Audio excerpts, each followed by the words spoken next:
and constitutional policy on making elective officials accountable.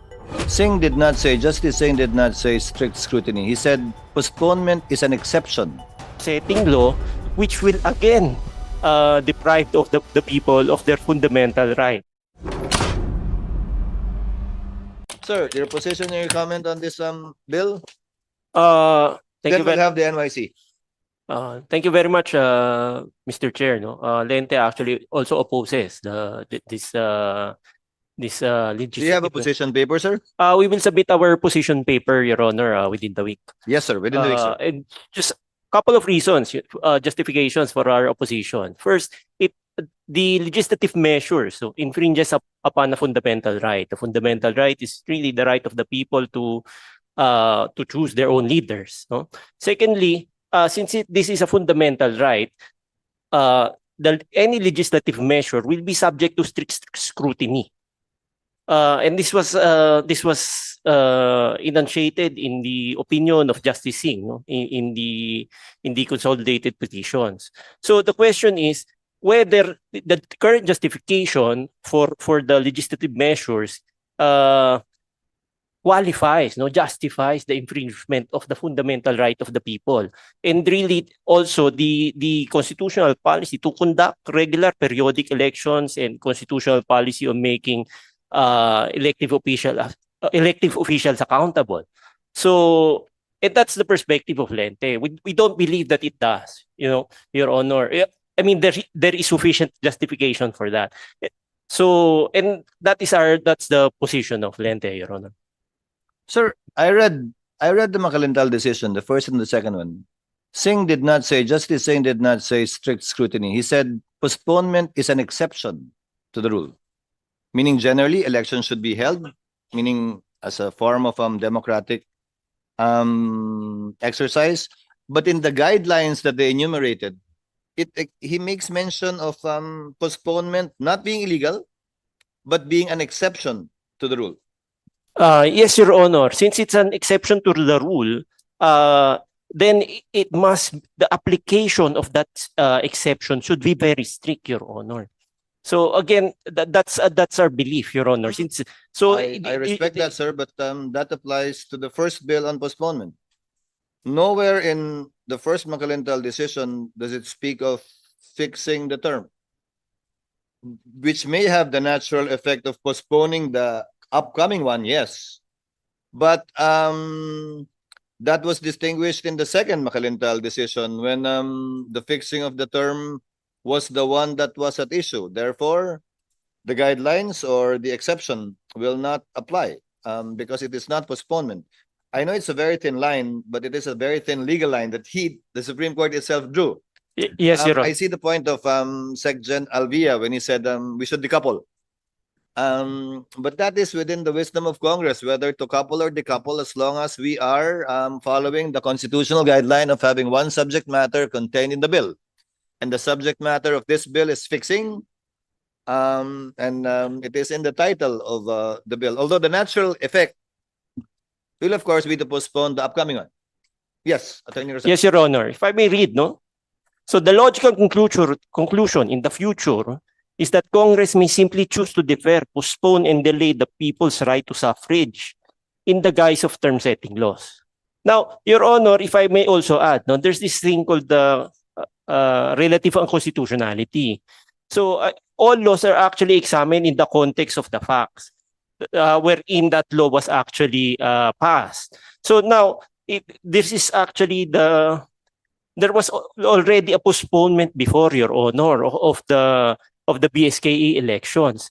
And now we will delay based on term setting. And now there will be another term or fixed term setting law, which will again deprive the people of their fundamental right to suffrage, Your Honor. So that's the position of Lente, Your Honor. If you look back, sir, just for the record too, ewan ko kung sino sa inyo nakaabot ng panahon, ako hindi ko inabutan yun, na hindi hinahalal ang barangay officials. Yung Kapitan Del Barrio, sinong nakaabot nun? Kahit, uy, umami naman kayo kahit isa man lang. May panahon ang Teniente Del Barrio ay hindi hinahalal. hinihirang lang, ina-appoint, pinipili, o nagkakataon lang na siya yung tumato, hindi ko na alam, hindi ko nga inabutan eh. Tapos, nung inimbento yung local government code, biglang hinalal na. At doon na nagsimula ang away, lalo na binigyan mo ng IRA, doon na nagsimula ng vote buying sa pinaka maliit na unit, na political unit ng ating bansa na wala naman noon. Noon nga, nagtutulakan pa, nagkukumbinsihan pa eh, na ikaw na lang, ikaw na lang. Ngayon, nag-aaway-aaway para maging eh. There was a time na gano'n naman dati. And number two, sir, since you sat, although you arrived a little afterwards, although the good chairman of COMELEC discussed the amount of money they've spent thus far, I have not asked any question with respect to savings. I have not asked any questions about kung magagawa yon o hindi, kung ano matitipid natin, because that is not the issue of this bill. No mention has been made of the Middle East crisis. No mention has been made of any crisis, in fact, since we started. It's just a question of whether it's 3, 4, or 5. And as a practical consideration, historically, as I said, if we decouple it, 2031 sabay na naman at asahan mo, may congressman palagi o may senator na magpa-file. Babaguhin na naman yung term para lang mag-comply sa Supreme Court decision dahil sabay na naman eh. But if we do it now and set it at 5, it will be about last time I checked, hindi na ako nakatuloy ng third decade, 3 dekada bago pumatong sa parehong taon na may local at national elections ang barangay at SK elections. So hopefully that will insulate it from any further tinkering by Congress with the intention of either fixing or the real intention, as you say, maybe for some, of simply postponing the barangay elections. So we're trying to make do with what we have, actually, quite frankly, at 10%, but I do appreciate your position and comment on the matter. Maybe hear from Director Serrano of, PPSRB, sir? Yes po. Maray na aga po, Senator Cheese. Yes, I'm from Legazpi City and from Pilar, Sorsogon. Yes. So, 4 na punto lamang po, Yes, Senator Cheese, kung mapapayagan. Sir, Una po, yung paghahanda po ng COMELEC, gano'n din ang PPCRB ay napakalalim na. Marami na yung talagang umaasa na matutuloy na po yung ating halalan sa November 2. At kaakibat nito, marami rin ho nagdadasal na hindi matuloy. alam ko po, Halos pareho lang. alam ko po. Yung position lang po namin. Pero kaakibat din nito na ang paghahanda na po na ito ay napapalapit na. Kung hindi po ako nagkakamali ay 34 na araw na lamang bago yung unang araw ng pagpa-file ng COC mula ngayong araw na ito. Pangalawa po, yung kung pag-uusapan naman natin ay yung nabigyan ba ng sapat na panahon yung Liga ng mga Barangay at our present barangay and SK officials din, ay nabigyan na po sila ng sapat na panahon dahil sa ito po ay napagpaliban na last year. At ito ay in-extend nga dahil sa nagkaroon tayo ng fixing the term limit to 4 years. Hindi pa nga ho natin nasusubukan yung 4 years eh. Pero and meron na tayong panukala na dagdagan pa ng 1 taon. Kagaya nga rin po ng nabanggit ko sa House of Representatives. Pwede naman ho talaga ito pag-usapan. Wala ho tayong pinag-uusapan doon kung mas maigi yung 5 years over the extension of 1 year to 4 years. Pero hindi pa ho natin nasubukan yun eh. Pero yung halalan po, papalapit na. Napakalapit na po. At marami na rin po sa mga gustong kumandidato ang naghanda na talaga ng sobra-sobra. Pangatlong punto po, yung pong ating pinagmamalaki lagi na ako nga, lagi ko rin pinagmamalaki ito. Bilang Pilipino, pinahalagahan natin yung ating karapatang bumoto, pinahalagahan natin yung demokrasya, binibigyan natin ng pansin yung ating elect na mga opisyales magmula barangay hanggang pataas. At dito po nagkakaroon ng magandang mandato yung ating po mga namumuno sa atin hanggang sa barangay. Kaya nga maganda rin sana na wag naman natin na payagan na i-extend pa uli dahil sa resulta nitong pagbabago uli ng term from 3 to 4 and then ngayon to 5. Pwede naman 'to pag-usapan kahit na ituloy natin yung eleksyon sa November 2 at yan po ay susuportahan po namin. Pang-apat po at panghuli, gusto natin din pong sabihin din dito na ayaw natin na isipin ng taong bayan na nung tayo ay nag-postpone because of the new term limit ay binigyan ng pag-sang-ayon ng taong bayan. Pero ngayon kapag ginawa uli natin yan, baka hindi na po yan magiging positibo.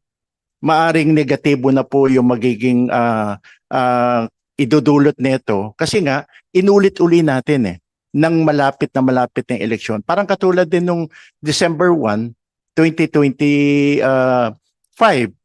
Ini masyadong malapit na rin yun In fact, naghahanda na rin kami noon Ang COMELEC noon, gumastos na rin talaga ng todo-todo. Pero malapit na yung halalan na bago. Ngayon, ganun na naman uli yung pattern. Ayaw namin kasi malagay rin sa alanganin yung ating po mga mababatas, both houses, kung masyadong malapit tapos pinag-uusapan natin. Maganda sana kung ito ay napag-usapan earlier. Hindi magiging negatibo ang impact. Pero pagka masyadong malapit, yun po, bilang tulong rin na rin namin sa mga mababatas natin, ayaw natin ilagay sa alanganin na ang pag-uusap na ganito masyadong malapit na sa araw ng halalan. Kung ito ay pinag-usapan sana natin earlier, pero hindi na natin po may ibabalik yan, kaya nga ang aming pong suggestion ay pag-usapan natin ito, even matuloy yung ating halalan.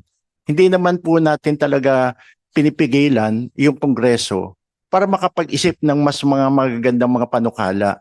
Ang atin lang pong ay parang hindi na maganda yung timing. Napakalapit na po. Alam niyo po sa pag-uusap natin ngayon, marami na ako nakikita sa social media na mga nagkakaroon na ng mga aspirants orientation or mga COC filers orientation. Ang dami-dami na. At hanggang aabot yan hanggang sa mga first or second week of September. Ang dami-dami na. Marami na ngayon mga naghahanda na, nagbubuo na ng mga teams. Pero tapos ito pinag-uusapan natin. Hindi maganda talaga yung timing. Gustuhin ko man sana na maibalik yung panahon na sana pinag-usapan natin ito mas maaga-aga. Pero pwede naman natin itong pag-usapan pagkatapos. And I'm sure yung mga nabigyan ng pagkakataon na ito ay na-postpone, huwag naman sana natin sagadin pa ng another postponement ng malapit-lapit na sa halalan. Pagpaumanhin niyo po kung medyo parang nagbigay ako ng suggestion sa ating mga mababatas. Pero yun po yung amin pong nais na maituloy po yung ating halalan sa November 2 at pag-usapan natin muli yung pagseset ng term limit to 5 years or even 6 years kung gustuin talaga ng Kongreso. Maraming salamat po. Just Mabalos. Siring Mantabi, salamat doon. Yung mga kandidatong naghanda na po dahil huli na, tulad ng sinasabi niyo, ano pong ginawa nilang paghahanda? Nagbuo ng ticket, sabi niyo. Nagpa-orientation. Hindi niyo binanggit na nangampanya na, gumastos na at tumataya na. Hindi ba mas yun? Yeah, sa katotohanan po, hindi ko lang po yun binabanggit kasi nga hindi natin po yun in-encourage. Pero dahil sa hindi pa po sila kandidato, hindi pa bawal, di ba? Hindi pa bawal. So, opo. Sir, look out po nila yun Gumagawa sila ng isang bagay na illegal at bawal, kayo na po mismo nagsabi. So kung magpasaman po ang Kongreso, bagaman apeke na baga ang panahon. Kawalan man po nila yun, hindi naman po natin dapat maging responsibilidad yun. Dahil hindi nga po din na dapat ginagawa yun Hindi po ba? Opo. Kaya nga hindi ko po yung binanggit Pero yun yung realidad sa ground. Yun yung rason kung bakit maaaring may magtampo, magalit dahil nagastusan na eh. Nagsimula na eh. Umigot na eh. Namigay na eh. Pero sa kabilang banda, wala naman pong masama na magbigay ka sa kapwa mo. Kung may personal ka mang interest na para boto ka nila pagdating ng barangay elections at na-postpone man yan, hindi na mababago doon. Nakatulong ka na sa kapwa mo. Hindi po ba? May kalamidad man o wala. So, hindi ko po ituturing na mabigat na konsiderasyon kung sakasakali na sila'y nagastosan na o nasakta na dahil late na nga po pinag-uusapan ito. Okay lang po yun. At least nakatulong sila. Marami tayong mga pag-ulan, bagyo, pagbaha nito mga nakaraang linggo. Eh di maganda na maraming nagmamalasakit. Hindi po ba? Tumakbo man o hindi, matuloy man ang halalan o hindi, at least nandun po sila. Tama po, tama po.